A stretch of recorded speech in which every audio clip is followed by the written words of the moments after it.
Ladies and gentlemen, good afternoon. Welcome to the Center for European Studies.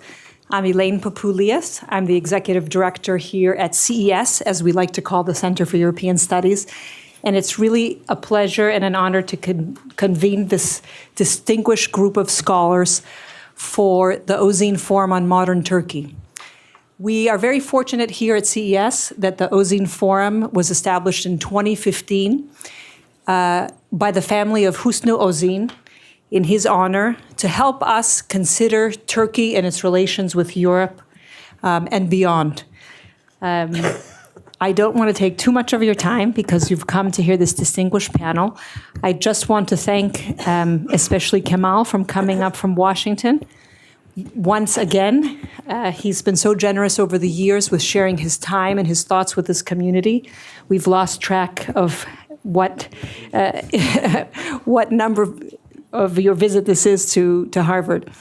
And a special thanks to Lenore Martin, who is a professor of political science at Emmanuel and the chair of the Department of Political Science and International Relations at Emmanuel, and an affiliate of the Weatherhead Center, where she chairs the Middle East Seminar, and for many, many years before that, chaired the Seminar on Modern Turkey, which has brought so many distinguished and thought-provoking speakers on Turkey. And we thank you very much, Lenore, for doing that for so many years and continuing in the seminar and for hosting today. Without further ado, the floor is yours. Thank you. Well, it's first, excuse me, I'm proving that it's fall in New England, and I fell for one of the colds. So let me welcome you all here this afternoon and to thank Elaine Papoulias, the Center for European Studies, and the Ozine Forum for organizing this event, and the Ozine Foundation for making it all possible. I'm going to introduce all the speakers at once, and of course, our most important speaker today, Kemal Kılıçdaroğlu, because we're celebrating his new book, Turkey in the West, Fault Lines in a Troubled Alliance. And it's really a great joy to welcome Kemal Kılıçdaroğlu back to Harvard. Kemal spoke at Harvard way back in October 1998 during the first conference at Harvard on modern Turkey. We had a very big conference here, and it was just, it's lived on. Many stories about that conference, and we can talk about it sometime in the hallways. I believe, actually, Kemal spoke again the following year on his book, The Kurdish Question and Turkey, which he wrote with Gareth Winrow. And he's spoken, as Elaine said, many times, not only here at Harvard, but all over the world, and shared his expertise on the EU, on EU-Turkish relations, on US-Turkish relations, Turkish foreign and trade policies, European integration, immigration issues, ethnic conflicts, and refugee movements. Jack of all trades, they call it. No, just a brilliant academic. In June of 2011, he received the first prize, the Sakip Sabancı International Research Award, and I believe that was for your Turkey, the Trading State paper. Am I correct? Yeah, partly. Partly for that. And that paper and that subject, Turkey, the Trading State, will always be connected with Kemal's name. Dr. Kılıçdaroğlu is the Tusiad Senior Fellow and Director of the Center on the United States and Europe's Turkey Project at the Brookings Institution. He earned a doctorate in international relations from the City University in London, and before going to Brookings, he held the position of Professor of International Relations and the Jean Monnet Chair in European Integration, excuse me, in the Department of Political Science and International Relations at Boğaziçi University in Istanbul. He's the author of numerous books following the first book, his first book that I mentioned that he wrote on the Kurds. These include Turkey and Its Neighbors, Foreign Relations in Transition, which was co-authored with Ron Linden and some others. He wrote The Land of Migrations, diverse migrations, challenges of immigration and immigration in Turkey, also co-authored. He wrote Turkish Immigrants in the European Union, Determinants of Immigration and Integration, which he co-edited, and Turkey in World Politics and Emerging Multi-Regional Power, also, co-authored with Barry Rubin. Kamal has a way of putting his analytical mind to work on some of the most challenging issues facing Turkey, and in fact, facing the international arena, as we will see again today when he shares his insights on writing his latest book, which I've already shown you, Turkey and the West, Fault Lines in a Troubled Alliance. With the domestic and international challenges facing Turkey, there is an enormous amount of material for us to discuss, from Kurds to immigration to issues of democracy, liberal and illiberal democracy. So I will not take any more time, and I'm going to actually turn the floor over to Kamal, and then I'll introduce the two speakers after Kamal speaks. And I'm turning the floor over to Kamal to really share lessons learned from his years as a scholar and from writing his newest book. Thank you. Kamal. Thanks, Lenore. I really would like to underline the word joy of being here. I know we're not going through a period in world politics, US politics, not to mention Turkish politics, where we can put emphasis on joy.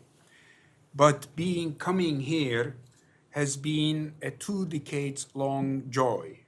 And I really would like to thank you, Lenore, but also Elaine, and the way in which they recalled that conference in 1998, which eventually led to a book that Lenore edited together with Dimitris Kerides. But that conference actually depicted a very different Turkey and also a very different world, a very different US, a very different European Union. And I somehow would like to build a connection between that world, that book conference and then book exercise, and the book that I just wrote. The book I just wrote is also a function of a long journey that I'd like to recognize Boğaziçi University helped me with. And it helped me because it provided an environment of which Ersin Hocam is very familiar, and a couple of other people who are in the audience. It provided, in the 1990s, at a time when it was not difficult to, it was not that easy to speak your mind in Turkey. By the time we were at your conference, I think it had become a little bit easier, although one of the late professors there was not particularly very happy about the ease with which some ideas could be discussed, bless his soul. But also Boğaziçi University provided me access to important people who constituted the upper echelons of the Turkish state, a bit in the military, certainly in the foreign ministry, and the work I did on refugees and migration opened doors for me to see how the Interior Ministry worked, how the police worked that was responsible for asylum seekers and refugees. And I'd like to think that this book is product of that distillation. You asked me what I learned. One thing I learned, and maybe I should not be saying it here at Harvard, amongst some graduate students as well as professors, that I fear that this is not product of some science. I have great regard for political science as a discipline, but then I think there's a lot of, dare I say, art that goes into it. And the reason why I emphasize so much the access that was provided to me into the deeper bits and pieces of the state, those diplomats, those ambassadors, retired generals, officials, as well as it emerged again in the 1990s, civil society. I would like to think that what I wrote in here is a function of what I have learned from them, as well as what I have learned from my students and my colleagues. But I'd also like to underline that Brookings was critical. I really am fortunate that I have ended up at Brookings, a very unique institution, a unique program that whipped me into writing this book. Writing a book, I have to confess, maybe not for everybody, but for me, was not an easy exercise, and I think I might have not been able to do it without my darling wife here, or significant other, that complained a lot about these 11 lines long sentences, which is something that comes with being Turkish. I think. I mean no offense to those who share that nationality with me. A couple of very quick observations. I think Jonathan and Malik will come up with their observations and hopefully direct some tougher questions at me. There's no way I can try to capture what is in that book in a couple of minutes. But the departing point for me, after having arrived to an institution that dare I say, I'm being recorded, so I have to be careful what words I choose, have had a long interest and commitment in what they call at Brookings the international liberal order. And my puzzlement is, here's a country that was engaged in the immediate aftermath of the Second World War, and its leadership also chose to engage the West. You know the story during the Cold War. I'm sure many of you are familiar also with the story of how the founders of the Turkish Republic, who were basically Ottoman officials, generals, and diplomats, had that particular Western vocation. And that Western vocation in the aftermath of the Second World War, with the nudging of the leader of the Soviet Union at the time, brought Turkey into the institutional fold of the West. Mostly from a strategic military point of view, but there was more to it. There was the political institutions that Turkey became part of. I put a lot of emphasis to, maybe because of that trading state issue of Turkey becoming almost one of the founders of GATT, the predecessor of the World Trade Organization, not to mention the Council of Europe, eventually the European Court of Human Rights, etc. A kind of a set of institutions that bound Turkey in the West. But with the end of the Cold War, there comes that moment in history with the United States and subsequently the EU too, engaging Turkey to anchor it more into the value system of the international liberal order. Again, cutting corners there. The 90s in that sense was very critical because that's where we lived firsthand, myself, Ersin Hocam, and maybe from a distance, Sibel, a high school friend who helped me through exams there, difficult maths exams. We saw how the seeds of a more liberal Turkey began to germinate. But it wasn't really until until AKP and Erdogan that came to power, we saw this liberal democracy flourish. And with liberal democracy, I mean a recognition of Turkey's diversity and also this belief that AKP was going to marry democracy with Islam.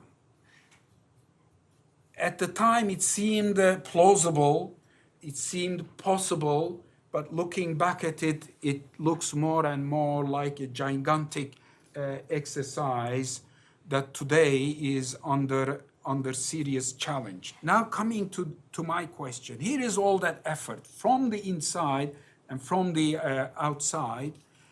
Why is it that Turkey did not become anchored in this liberal order?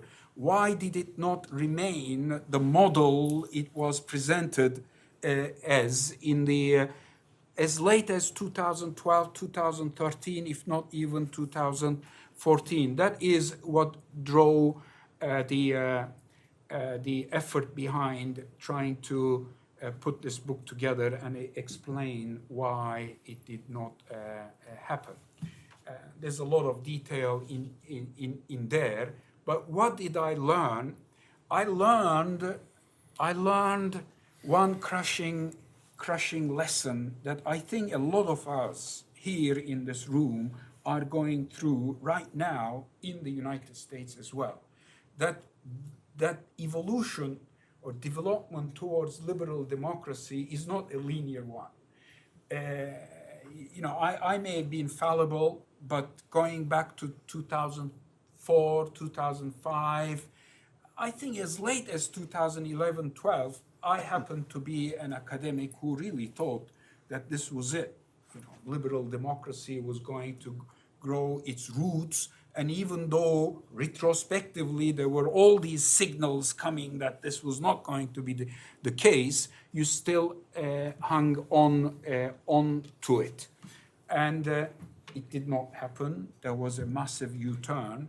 But that massive U-turn is occurring at a time when we're observing similar trends, not only just in the United States, but also in Europe, and that it started in the very countries that had joined the European Union in 2014. That's a lesson learned. When AKP evolved from the previous Islamist political parties, the movement that is known as Milli Görüş, the national outlook, there was a conviction and a lot of literature, academic literature, but politicians themselves using the term AKP, preferring the term conservative Democrats, while others choosing the label Muslim Democrats. And then Erdogan spoke, I don't know if it was in this room or some other rooms, in January 2003, he made the speech that is still available on Harvard's video. It was at the Kennedy School, where he made that very famous remark that one should not assume that democracy and Islamic culture, he called it, could not coexist and could not live together. There are lots of similar speeches from him. In 2005, there was supposed to be a conference on our campus at Boğaziçi University addressing the issue of the Armenian Genocide in somewhat convoluted way. And the Minister of Justice at the time made some remarks that brought the prospects of that conference on our campus to an end. I remember that evening very vividly, driving through the campus and seeing all the lights at the rectorate building blasting, fully lit, made me think of the Cuban Missile Crisis and what is said about the State Department lights of the time. But he was moved to Bilgi University. Some of you are familiar with the details of that conference. There was open discussion. I remember late Hrant Dink making his remarks there, giving us goose pimples. And interestingly, Erdogan standing up against his Minister of Justice and saying, though I don't agree with what is being said, what is being put forward as an opinion on the Armenian genocide, I defend the freedom of expression. We must not forget this. This is just about a decade ago. And then in 2011, early 2011, he was addressing AKP il başkanları, the party's provincial directors or leaders, again defending freedom of expression, defending different ways of lifestyles, including drinking habits, he called it. But after 2011, things began to change dramatically. Similarly, in foreign policy, I can't claim great expertise on domestic politics, a bit more on foreign policy. Foreign policy went hand in hand too. The 1990s, we spoke of a Turkey that kind of ruffled feathers in its neighborhood. But then there were also little seeds of a Turkish foreign policy that was changing. And I'd just like to recall Turgut Özal's ideas, Hikmet Çetin as foreign minister, not to mention, of course, Ismail Cem. But by the time AKP was there, we began to talk about a foreign policy called zero problems with neighbors. Now, whereas there's a very different foreign policy, there's kind of the two are going hand in hand. Why? What happened out there? In just a couple of minutes, I think the AKP came as an outsider, outside of the establishment. There was a crisis at the time. I just met a former student from Koç University who's now a rising academic. I remember driving to that very particular class at Koç University along Maslak and hearing on the radio the constitution being thrown by the president at the face of Bülent Ecevit, and then all hell was let loose economically, and there was a process, political and economic, that brought AKP with a completely new agenda, open to reforms, open to engaging the European Union, unlike its predecessors, unlike Necmettin Erbakan, who had a particularly civilizational perspective on the European Union. Again, retrospectively, I think what we see was a coalition emerging, adopting this political agenda, composed of liberals, composed of those parts of civil society that in the 90s had started to take steps towards reform, aspiring to move towards liberal democracy. Mustn't forget also the Kurds in that particular coalition. But there was also those who were not in the coalition, who was the establishment, including the main opposition party, CHP, the judiciary, the military, who resisted this agenda. There was confusion in that resistance too. I happened to be at the international conference at the General Staff Higher College, what we call Silahlı Kuvvetler Akademisi, where Tuncel Kılınç as the Secretary General of the National Security Council and got up and said, he got it right actually, he said they will never admit us as a member of the European Union. We should search a new strategic vocation, and advocated Iran and Russia as potential allies or partners. And the next day, Süleyman Demirel got up and gave a dressing down. I was shrinking in my seat, thinking that almighty military was going to strike back. And instead, he received a standing ovation, and subsequent political military leaders like Büyükanıt and others argued that this vocation towards EU membership is what Atatürk had called for. But by the time we come to 2007 and presidential election, parliamentary, I mean, a new president being elected, the dynamics began to change. The path was open to a constitutional court case to close down AKP, and that, I think, is where we begin to see this coalition between AKP and the Gülenists emerging. Interestingly, I read an Ivan Krastev article in the Journal of Democracy very recently, published in 2007, flagging out how there was a move towards populism in Eastern Europe, in the very countries that had just joined the European Union, a move to the right, a move increasingly away from liberal values. And I've since been confused and thinking about where the EU fits in there.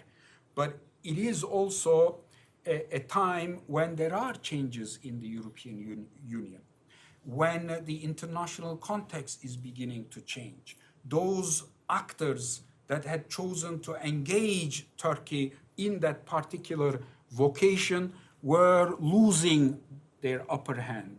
Schröder's, Joschka Fischer's, Anna Lind's, the late Anna Lind's, bless her soul too, were disappearing from the stage, and instead you were beginning to see the arrival of Angela Merkel, preceded by Nicolas Sarkozy, and a very different agenda there in terms of where Europe should go, but also in terms of where Turkey was to fit.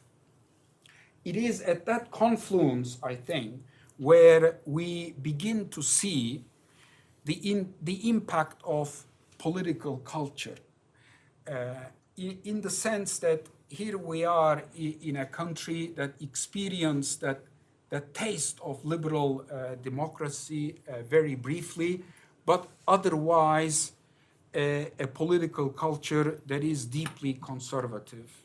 And Ersin Hocam here, but also Birol Yeşildağ and another good friend and colleague, Ali Çarkoğlu, have written extensively. I won't go into the details of it, but also maybe mention Jenny White, this notion of preferring to see strong leaders, big men, governing in Turkey across the board, accompanied with milli görüş or national outlook beginning to make a comeback or beginning to make its presence felt. I am an academic that, I have to say, was not terribly familiar with the nitty-gritty of milli görüş. But as I wrote this book, I did my research, and I was especially impacted by Sean Singer's article on Gezi Parkı and the way in which he linked the word çapulcu used by Erdogan for the protesters in Gezi Parkı, and how Necip Fazıl Kısakürek, whose name appears in the law that paved the way to the constitutional referendum, okay, his name is there, he establishes the link between Kısakürek using the term çapulcu for members of the the Ottoman military that came to suppress an uprising in the very location of Ottoman barracks where the Gezi Parkı is. Okay.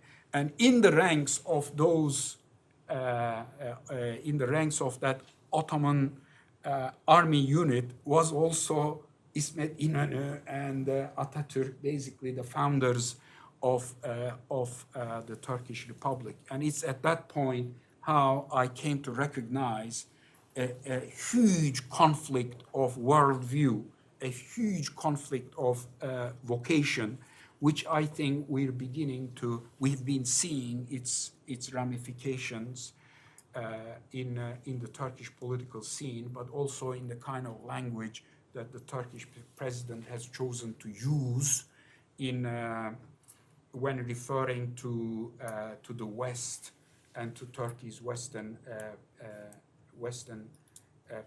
partners, and the way in which Krastev points out the name of an American historian who talks about the paranoid style of politics, the notion that out there are conspiracies that is aiming to undermine our way of life. These were revelations, these were discoveries, but they are also discoveries showing how, I think, in the West too, in the United States too, one has to keep working to make liberal democracy work. I think the difference is not black and white, it's a difference of degrees. In Turkey, clearly it turned out that the institutions of democracy, the judiciary, the media, as a realm where politics and policies can be criticized, can be critically challenged, has collapsed. But one has to keep working on that. And similarly, political culture is a critical aspect of that as well. One couple of just concluding remarks on foreign policy too. A couple of learned lessons there. I had to be, or my chapter on foreign policy had to be brutally torn apart by two towering names in Turkish foreign policy, two undersecretaries who had worked between early 2000s and 2007, 2008, and who had worked closely with Abdullah Gül. I was amongst those who believed that the zero problems with neighbors policy was indeed Ahmet Davutoğlu's invention or policy. Instead, going back and re-researching that period, I came to realize that what distinguishes Ahmet Davutoğlu is really he's the father of the term, not the policies themselves. The policies are a function of a long process that you could take it as way back as Turgut Özal, but also way back to Malik's classic from 1997, Daring and Caution, and then eventually the book on Turkey's strategic culture. And in between, one has to name the names that I mentioned earlier on. But much more importantly is also the way in which the Turkish establishment, particularly the Ministry of Foreign Affairs, changed and adopted a much more reformist agenda, an agenda that was more about the trading state and engaging the neighborhood, typically through all the teachings that we picked up from Kehon and Nine, going all the way to David Mitrani, functionalism, etc., and changing in many ways Turkey's foreign policy vocation. Give him credit Ahmet Davutoğlu was very good at continuing that policy once he was brought as Minister of Foreign Affairs. I will always recall the way in which, in a very Jean Monnetian style, he talked about the free movement of goods and people from Kars to the Atlantic coast in Morocco. But what changed was the Arab Spring. The Arab Spring brought back a completely different political agenda. And that political agenda is the one that is closely associated with Milli Görüş, without going into the details.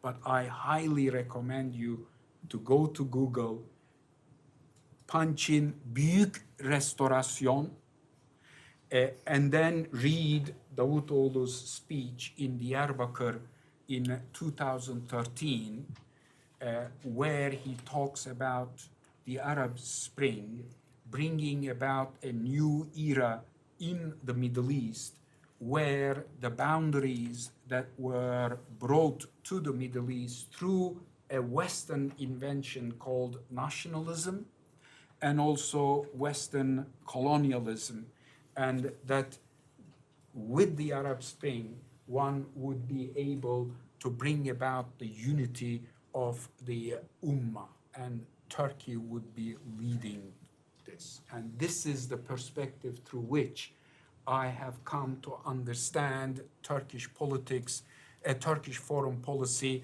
until the departure of Davutoğlu, until the recognition by the prime minister who replaced him and his deputy prime minister who recognized a massive mistake that was made by intervening in the civil war in Syria. And this is where we are today with the coup attempt in between. And with the coup attempt, what's happened is that a coalition that I made references to coming to the political scene in 2007, 2008, clearly fought each other in a power struggle. From that power struggle emerged, I would argue, a weakened Erdogan, who has had to form new coalitions that has involved a long tradition of Euro-Asianism in Turkey, going all the way back to the 1960s, a coalition that is uncomfortable with Turkey's Western vocation, finally, yet struggling against the fact that Turkey from 1945 or 1946 March, when the USS Missouri sailed into the Istanbul harbor, has been tied into the transatlantic community to all kinds of tentacles, institutional links, but also an economy that is so very much tied into the Western one. And we're seeing the consequences of it. I have no other way than explaining how the Turkish lira managed to come down from $1.175 to $1 to 4 Turkish liras as tourism collapses, as the economy beginning to encounter difficulties in terms of foreign direct investment, in terms of technology flows, even if Turkish exports to Western markets are continuing to grow, but exports into the neighborhood is collapsing. I went over much longer than I know I intended to do, and Lenore was expecting me to do, but those are my opening remarks, and I hope there is some room left for Jonathan and Malik to respond and still have a Q&A. Elaine, I hope I didn't let you down. Well, we will have, I'm sure, thank you very much.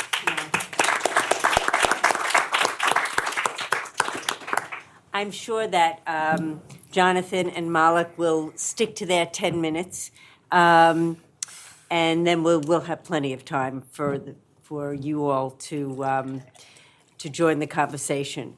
Jonathan Lawrence is professor of political science at Boston College and a Center for European Studies local affiliate. He's a non-resident senior fellow in foreign policy studies at the Brookings Institution, and he received his PhD in government from Harvard in 2006. Along with his many articles, he is author of The Emancipation of Europe's Muslims, Princeton, 2012, and Integrating Islam, with whom he had a co-author, and that book came out in 2006. His new book will be coming out, Princeton, in 2018, is a comparative study of Islamic and Catholic institutions, institutional relations within the modern state. So I'm going to turn the floor over to Jonathan. Thank you very much. And thank you, Kamal, for that overview of the book. Thank you for the opportunity to read this. It's an extremely valuable book. From the first chapter onwards, it offers really, I think, an incredible tour d'horizon of almost inexhaustive, and yet it manages to be substantive and thoughtful. And I think it's really a thoughtful contribution, and also a useful volume for anybody who just needs to get up to date on things and have some evidence to start a discussion. And so thank you for that. I admire the way it's written. I think it's very elegantly written. I think that there are facets which you have. That's not my production. Well, it's part of the process at any rate, and I think it came out really nicely. So, given the fact that it's quite compendious and elegantly written, and given the fact that it's kind of impossible to please everybody, I'm going to concentrate on what might have wound up on the cutting room floor, and what you didn't have space to include, but which I think sort of might get at some of the underlying issues here. So the only era that you give somewhat short shrift to is actually the one that you spoke about in your oral remarks, which is sort of 2002 to 2011. There's a little bit less attention on that because I suppose that is rather the easier time to kind of look back upon fondly, and you're more interested in what the problems are and how to resolve them. But given the fact that you do focus on what you call the steady deterioration of Turkey's democratic credentials, it does seem fair, at least, to consider the extent of the democratization efforts, and I think to distinguish something that you don't do, which is distinguish majoritarian impulses from authoritarian impulses, from Islamist impulses, because sometimes I feel like it all gets intertwined, and maybe that's because it is intertwined. So, these things are hard to pick apart. But I sometimes get the feeling that the discussion of the Islam-related policies in particular take place in a bit of a vacuum. So there's a kind of leap from Abdulhamid to Erdogan, and with very little consideration about what on earth these people are carrying on about in between, right? So there's a lot of accusation of the AKP interfering with private life, rhetorically, wanting to raise a religious generation. Every woman should have 3 kids. But I wanted to know more about what their grudge is. What are the interferences into their private lives that they are responding to? So you acknowledge that Turkey is coming from an illiberal place before, so I don't think there's any kind of romanticization about what immediately preceded the AKP, but a lot of women were excluded from the public sphere. Sermons were centralized. There's a kind of original sin here. You talk a lot about the tyranny of the majority, but I think there's a bit of a tyranny of the minority that starts off this great conflagration. So there seems to be a kind of agreement, actually, that you overlook or that you downplay, which is that most of the political actors agree that Islam should be taught in school. They agree there should be state-paid mosques and state-paid imams. And the distinction amongst them is sort of, well, okay, how much? You know, to what extent, and how much is too much, and how much is too little, but not whether or not it exists. Whereas sometimes I feel that that is the option you're presenting. So there are certain extent that the AKP arrives and kind of upends traditions that I think were worth keeping, and that you make a very good case for reviving. And I think that ultimately it manages to be an optimistic book, which I think is important. But there are aspects of their upending of tradition that you could also argue were appropriate measures of restoration. So we can talk about permitting headscarves in public spaces, restoring parochial school as an option for the masses, allowing all ages of students to attend religious school if they want to. Now, when the AKP arrived in power, there were simply a lot of basic shortages in the infrastructure that, the religious infrastructure that the party set about making up. Now, from the perspective of someone just watching them in action, it looks like they're building something out of nothing.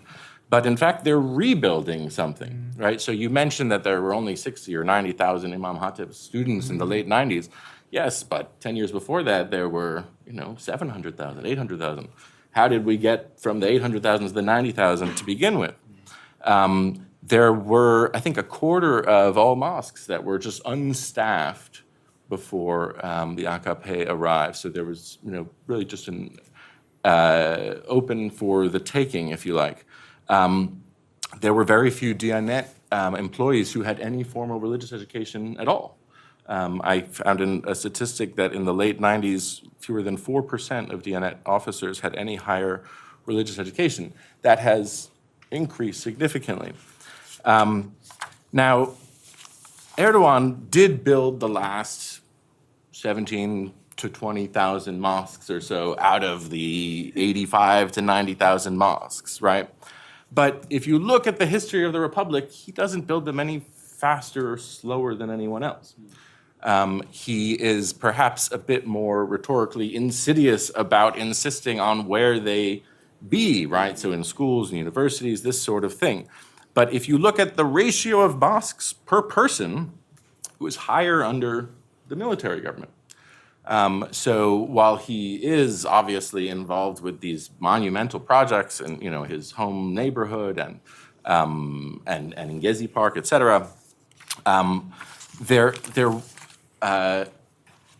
don't have the sense that he's actually committed such a runaway act that he's sometimes portrayed as having done. The same thing goes for the Imam Hatip schools. And so the question in my mind is, what is the right level? Is there such a thing as, missing schools in the early 2000s, or is that just something that Turkey had to leave behind? Regarding Milli Görüş, I found this to be very interesting because you kind of imply that the AKP is left really just to be invested with this rump now.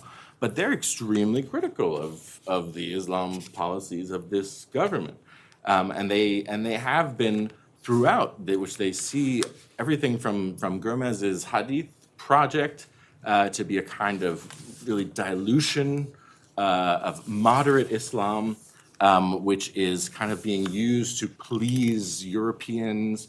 I find that there's a lot of criticism of the kind of pragmatic and populist approach towards Islam, and so I when the Quranic recitation contests are held, for example, that's something that the government uses as a kind of instrument of populism, but that's not something that pleases the genuinely religious, right? They don't think this should be an American Idol kind of thing. They don't think that you should be using nationalist melodies for reciting the Quran. They think that you should be, joining with the Ummah, et cetera. And so Erdogan's Islam is a lot less pan-Islamic than I think you make it out to be. And he actually pays a price for that. He's targeted by Al-Qaeda and ISIS and all the rest.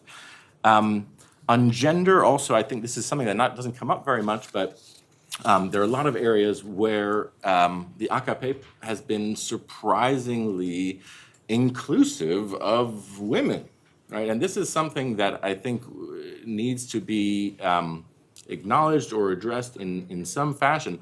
When Erdogan went to the OIC, he condemned the assembled leaders for locking their women up, right? And he said, you have to free your women, you have to educate your women. Now, this is just, these are things that just problematize a simple characterization of the man. The last kind of comment that I would have is about the sort of diversity within Turkish politics. I know that a lot of what we're discussing is how great of a disappointment the government was, and yet it raised certain expectations. For example, the opening to Alevi community, where it's seen as having completely failed, but I would argue that it has not yet failed. That it's actually done a surprising amount, even in the last 5 years, hiring Mele's, hiring Dedes, sending them to Europe. They hired 14,000 new Dedes for service in Turkey. These are not things that happened under any Kemalist government. It is, and this is not only limited to the first sort of golden period of AKP rule either. It's something that has continued up until, as you might know, just the other month, there was an administrative court ruling in Istanbul that said from now on, Diyanet has to pay the electricity bills for all gem houses. Now, the implications of that are huge. And it also problematizes this notion of, just simple Sunni hegemony, where I believe the nation-building project is still larger than you're maybe giving it credit for. So my question to you is really just what should be done about, it's a small question, what should be done about Islam in public life? Oh, boy. Because the fact that Turkey's 98, 99% Muslim is not necessarily what Turkey wanted, right? Turkey used to be 30, 40% non-Muslim. And it had all those territories annexed and conquered and taken away from it. And it wound up with a completely Muslim rump.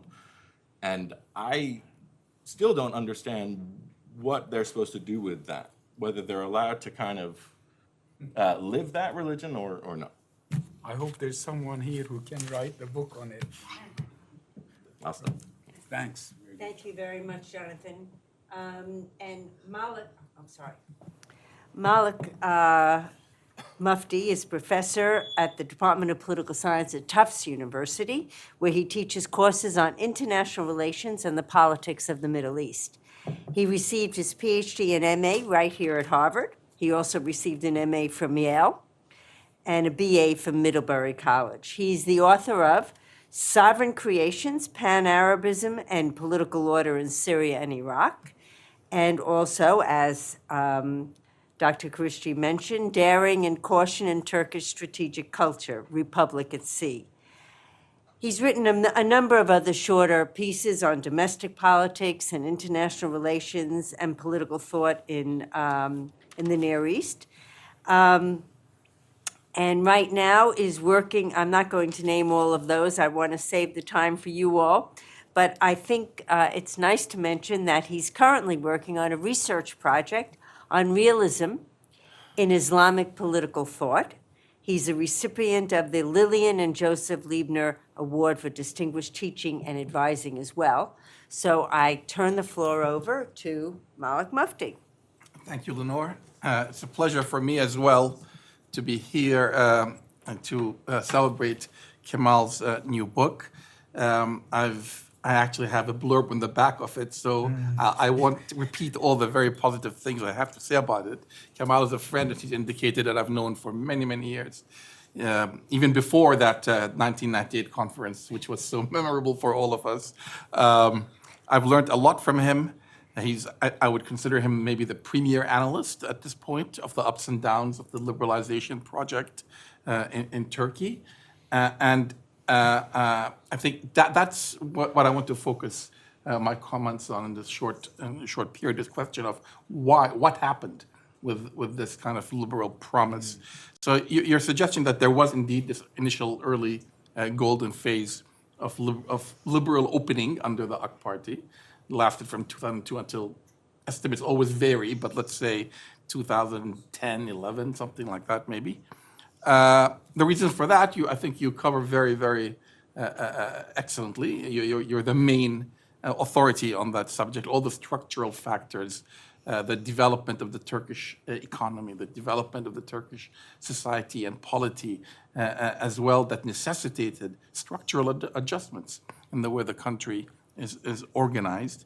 There's also, of course, the opportunistic aspect, which I think you touched on as well. When the AK Party came to power, real power was still very much in the hands of the preceding, the Kemalist, for the lack of another word, security and state establishment. And so in order to break free of that control, right, democratization and liberalization were seen as very tactically, very useful. I actually remember interviewing Abdullah Gül when he was a member of parliament, still before the AK Party was even created. And I asked him, why are you supporting the EU? And he said, not because of economics, and certainly not because of culture, right? Not because of foreign policy, only to get the army off our backs. Right? So there is that aspect of it as well. The interesting question then is, well, what happened subsequently?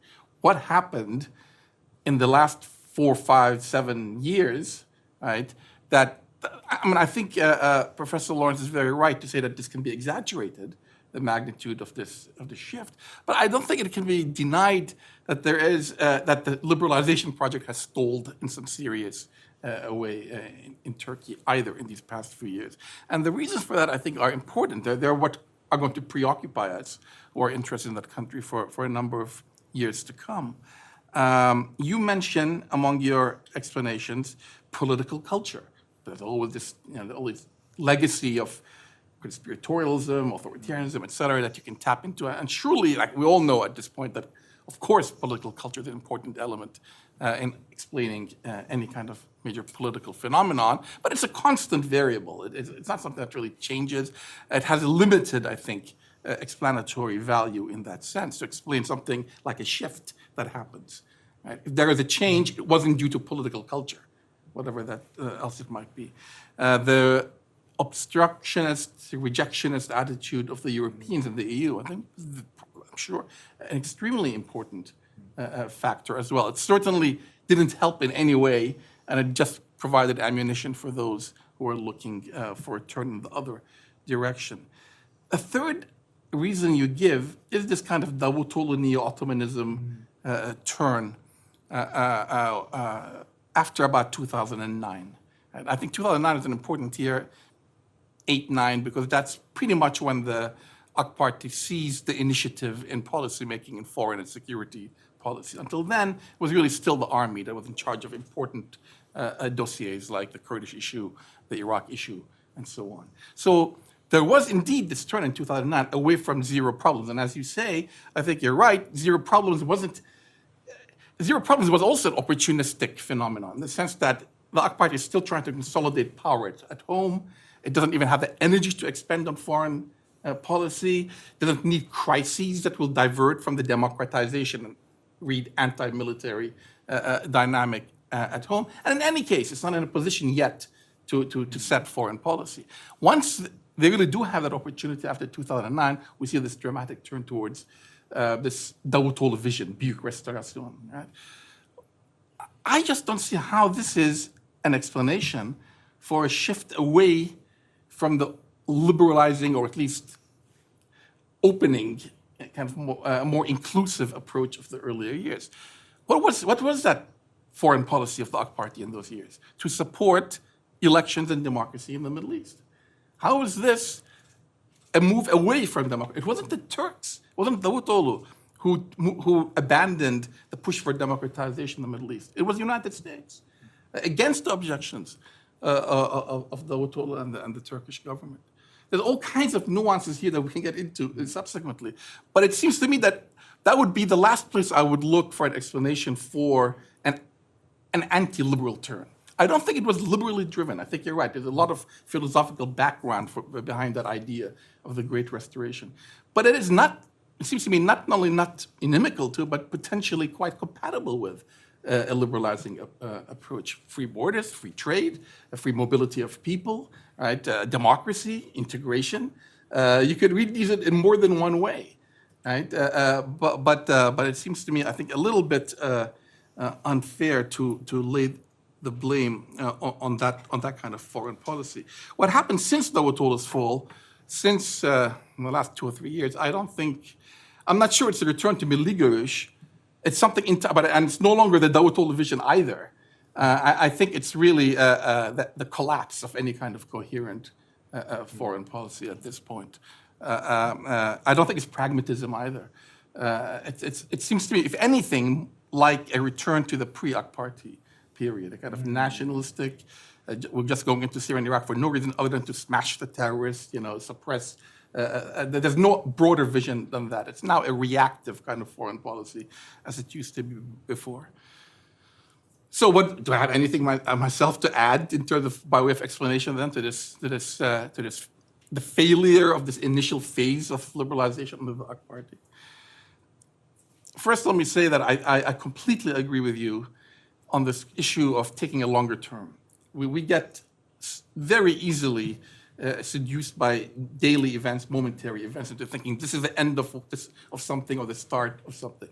Liberalization is, in fact, coming to the Muslim Middle East.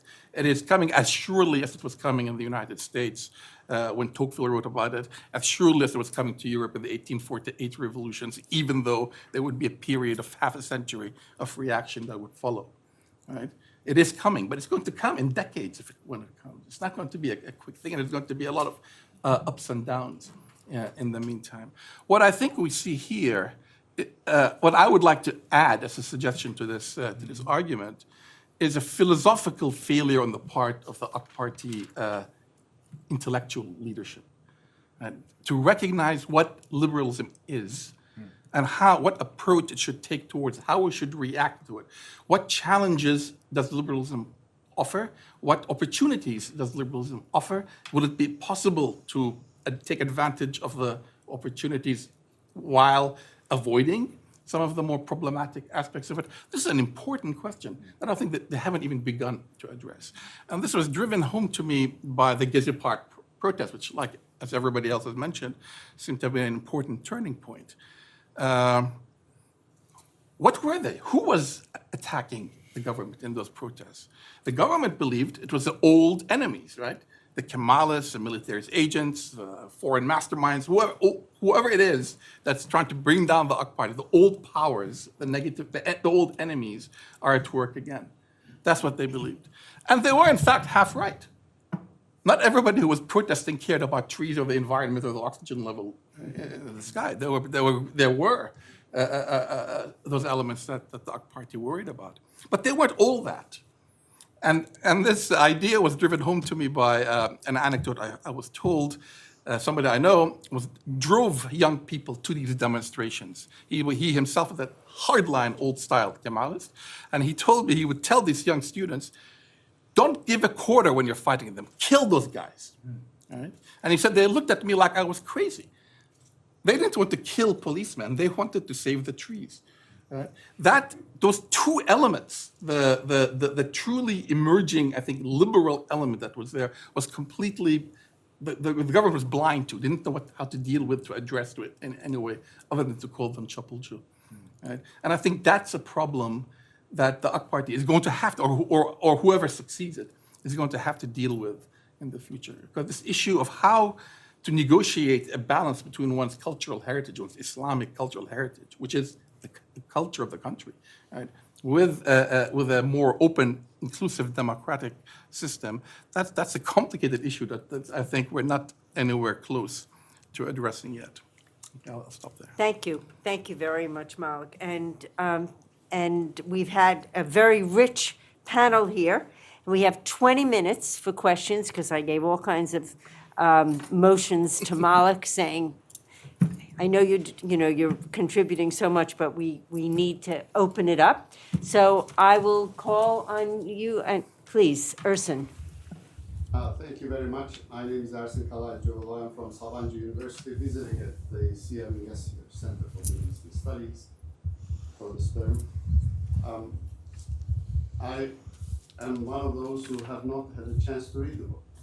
I searched for it. I was told that it wasn't out yet, so I'll read it. In a few days. And then This is the advanced copy. then I'll give you my then I'll give you my reactions again. But without that, just listening to you and the reactions given. First of all, I would like to congratulate you for your courage in this time to write a book on Turkey's relations with the West. Using terminology of one kind or another can get you into real big trouble in the country, unfortunately. And at the same time, also such a wide topic because it's a moving target. I, as some of you may know, or you may know, I worked with the AK Party government in its first 2-3 years, not very closely, but it's advising them on decentralization. And when they stopped decentralization in 2005, I have been vocally opposing it. Since then, I have been arguing that by centralizing, they will go away from democracy and will become an authoritarian right-wing force in Turkish politics. Unfortunately, I turned out to be correct. So, for me, the turning point was 2005. Both in domestic politics towards centralism, away from decentralization, and international relations. I met Özlem Samberg, who just had retired at that time from Undersecretariat. I asked him what year had the Turkish Foreign Ministry declared 2005 to be, because we had just signed the Treaty of Accession with the EU. He said, Africa year. You want to get into Europe and you put your efforts into Africa? Why? So, well, they want to get a seat in the UN Security Council. So, my question is, perhaps there was never policy, but just politics. And today there is no policy. No foreign policy, no domestic policy, no economic policy, there is no education policy, there's just politics. And this politics is geared to basically staying in power. So you may call it pragmatic, this or that, but I am not very ready to call it, say, Islamic, for example. Anything may be exploited. Kemal Atatürk, for example, he comes out and talks about Kemal Atatürk. He can be the utmost secular tomorrow, laically, fine. And then can invite and recognize the flag of KRG, receive Mr. Barzani as if he were a statesman, campaign with him until the 16th of April referendum. MHP, AKP, and Barzani, all of them campaigning for referendum. They did that. And then turn against him and threaten him with military invasion. You know, there can't be a principle behind all of this. There's only politics. Politics of survival. There's survival. And with that, of course, we are widely zigzagging, and making sense out of that becomes enormously difficult. Thank you. So, no question. Well, this is sort of a question. He's trying to save me, you know. Sort of a question, you know. Okay. Do you see any policy? I can put it in a question. I like the way you did that, Ersin. I knew you could do it. Then I can't see. Do you see any policy? Okay. Do you want to try to respond? Maybe let's take A couple of and then questions? I'll also try to Okay, please. respond to Jonathan and Malik. A wonderful session. Thank you. Wonderful to listen to these really very insightful comments. Each one of them the greatest interest, and many of them quite surprising. My question is to Dr. Kirishti. Why did Erdogan call the Germans Nazis?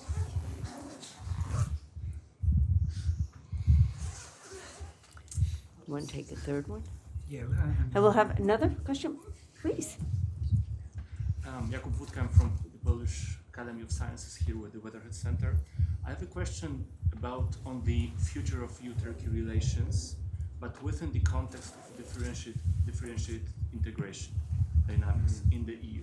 Because on the one hand, we have this accession paradigm which is still in place, but I think that there is no future for Turkey as a potential full member state.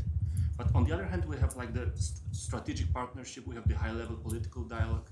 So my question is how we can reconcile both the kind of the accession paradigm with this strategic partnership paradigm. And when we listen, for example, to Federica Mogherini, she clearly differentiates between this accession process and the strategic partnership path.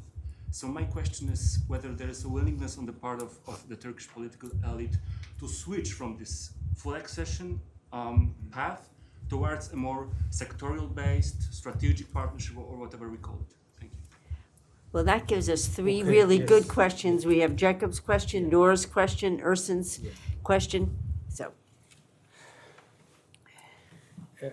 I would like to try to respond to Jonathan as well as to Malik for the very rich observations. I think with Malik we're more on the same wavelength. We've been together for some time and kind of can sense each other's thinking. But Jonathan comes from a very different background, and I know he's been working so hard on the empirical side of his book project, looking at the Catholic Church and Islam, although Islam doesn't have a church that can be comparable, and all the figures that he's been throwing at us in many ways come from that research, and in themselves are very telling. I really wish we had more time to go into the nitty-gritty of it.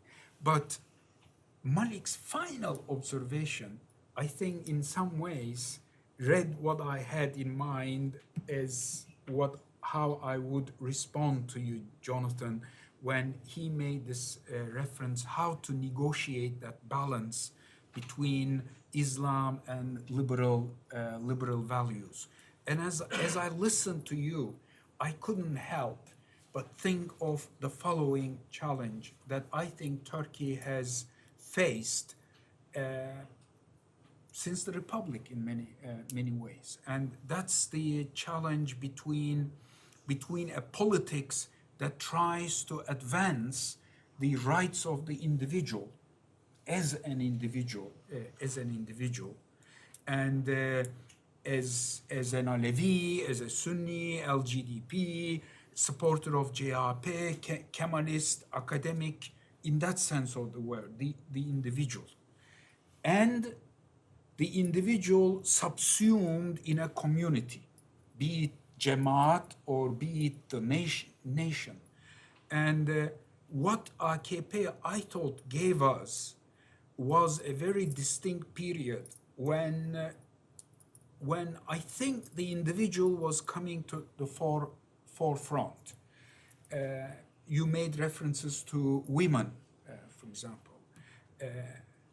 I think today there is research that shows how women from the public space is being pushed out from the public space in the sense of holding positions of daire başkanı in bureaucracy, let alone genel müdür yardımcısı, genel müdür. When you see pictures of Turkish government meeting, there is no women out there. Whereas when you look at previous pictures, there are some women. And the Republic, one of the successes of the Republic, I mean, if Nermin Abadan Unat was here, she would, in her 96 years of age, try to brutalize you for suggesting that somehow the republic failed women as much as the AKP is failing. And the reality lies somewhere in between, but statistical information in the UNDP sense of the word is showing to us that the participation of women in the workforce, in the private sector, in the public sector, is narrowing down. I don't have the kind of statistical information that you have on the number of mosques and the Diyanet officials that have gone through the kinds of education that you and I certainly would wish to see. But what strikes me is when the president of the Education Commission of the Parliament says that what use is maths to a child or a student who doesn't know jihad. Now, I appreciate that jihad has a distorted meaning here in the West, and it's possible that the president of the Education Commission of the Parliament has a more sophisticated understanding of jihad that is also supposed to be part and parcel of Islam that you, I'm sure, would be more familiar with and much better informed than me as an individual. Now, why am I underlining this? I am underlining this because Turkey faces challenges ahead of it.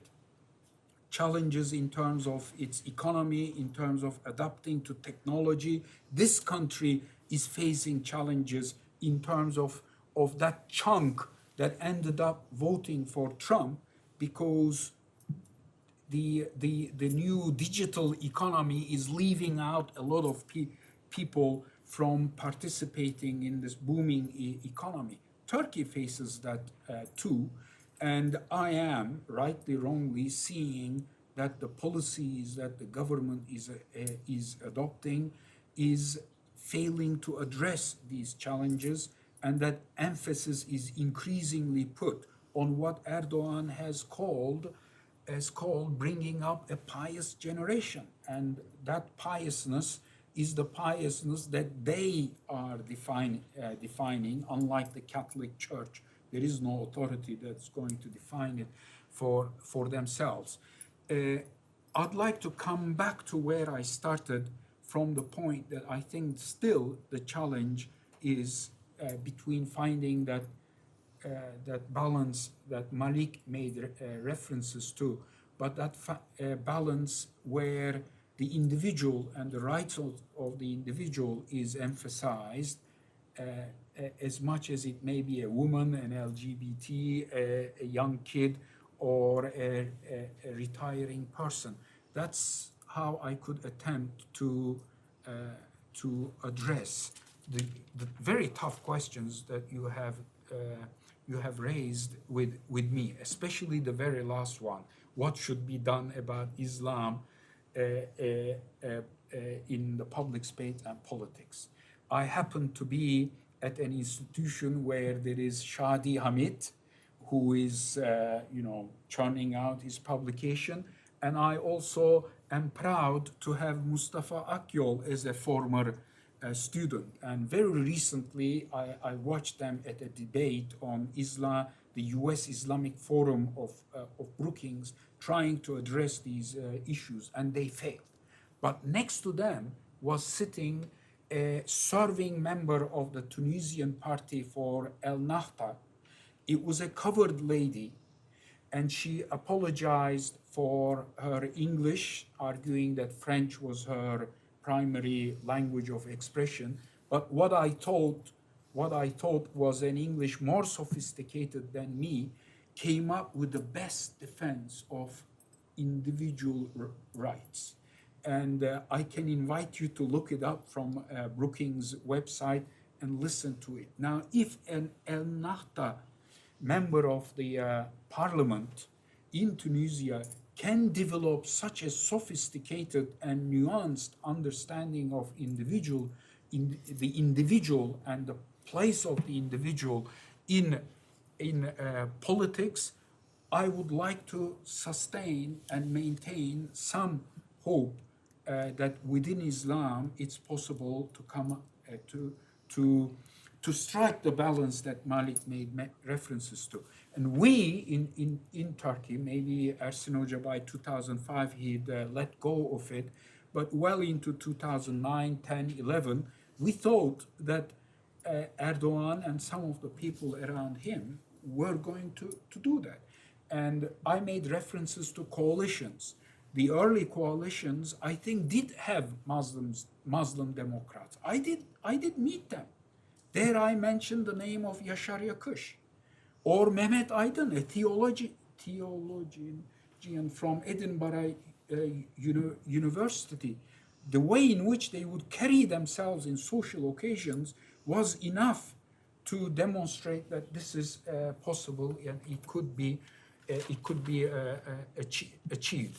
In this way, maybe I was able to address some of the points that Malik brought up. The Gezi points were very interesting. I think people tend to slice the Gezi protests into a number of sections, the early ones, the tree savers, and then you begin to have the others coming on board. And more recently, Erdogan has adopted a narrative that everyone were Gülenists, and they were engaged in an effort to overthrow the government, a very sweeping understanding of what happened there.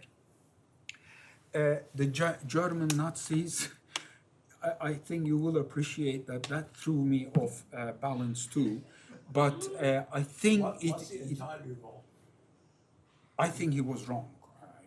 I think it's very unfair to call the Germans of today allowing for the rise of AfD, Alternative für Deutschland, maybe not even them across the board, but today I would like to think that the Germans maybe are the only society who have really faced, as thoroughly as a society can face, its skeleton in the cupboard. Absolutely true. Uh-huh. Except And for how Turkey. come you turn around and Except for Turkey.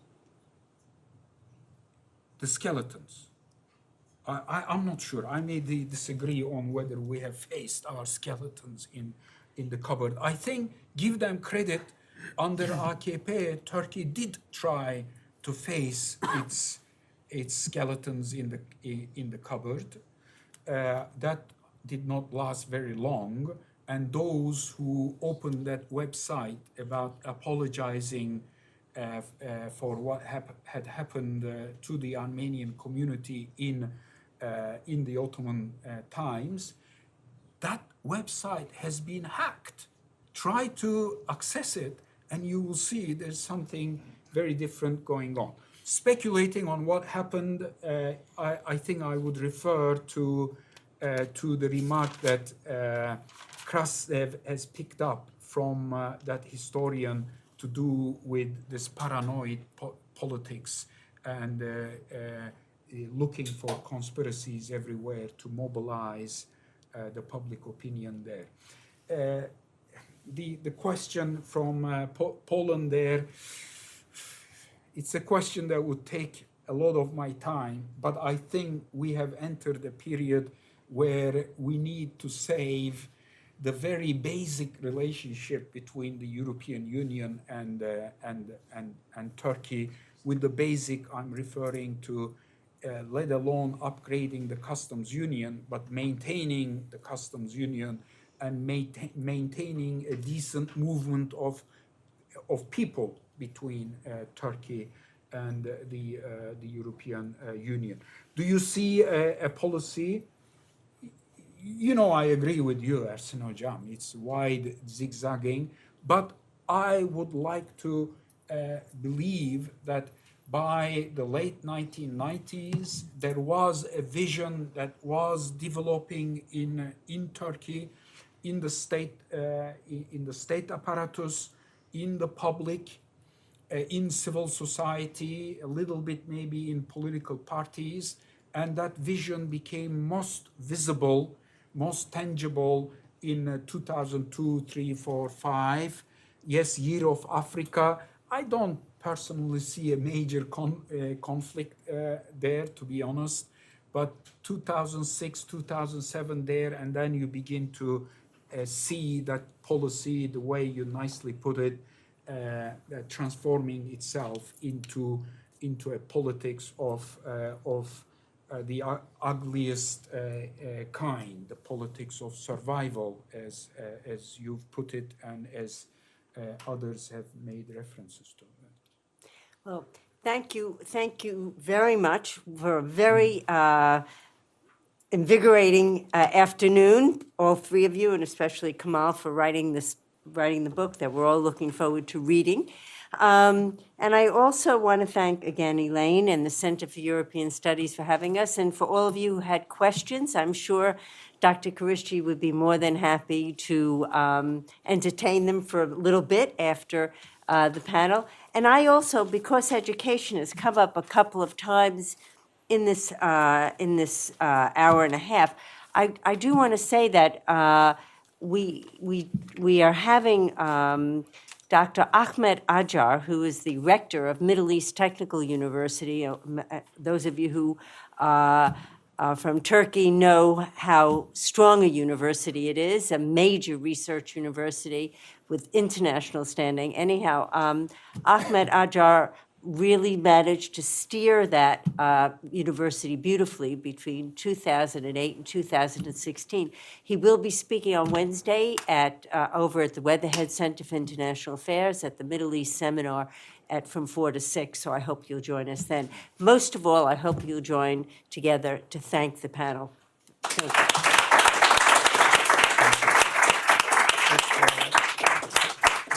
May I also take the occasion to thank Lenore. She's moderated quite a few such occasions for me. I'm really grateful, Lenore, and this has been a great friendship in the academic but also personal, social sense of the word.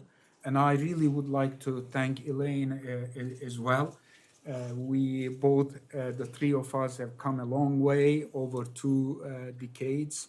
And Elaine, I'm sure you have a long way to go, and I wish you all the success in your work here at the center and at Harvard University. Thank you. Thank you.